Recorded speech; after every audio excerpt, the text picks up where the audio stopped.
Hey Sidney, Christine Jesse back with the next video in our Level of Use for Schoology training series. I also like to call it Schoology and You.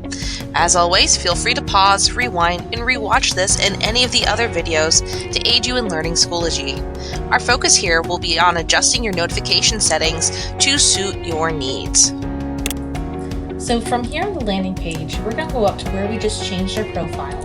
But instead of clicking on your profile, we're going to go down to Settings. When we click on it, it brings us to a lot of settings, including our account settings.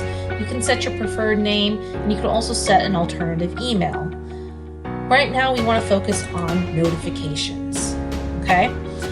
So we can turn off all notifications, which is a handy little tool if, say, you are out for maternity leave, sick, so on and so forth. But for the most part, we want to have some of these on. So whenever a course's update is posted, if you are in a course, that will notify you by email.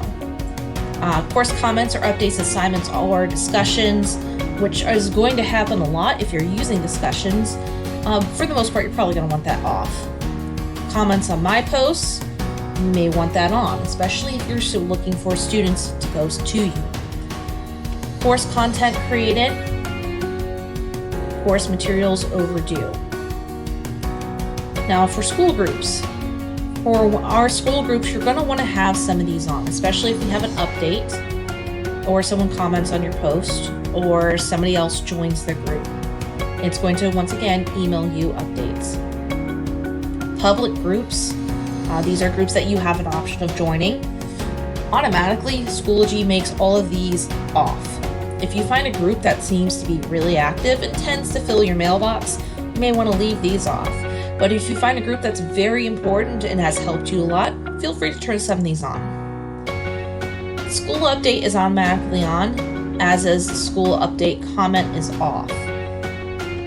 Now for your personal, if you receive a private message, say from a student or from a colleague, you're going to want to know when that happens, and not just within Schoology.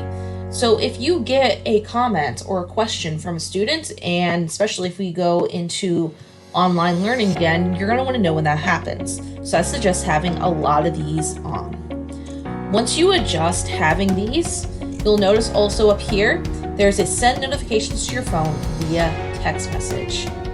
That is going to be up to you whether or not you want that to happen.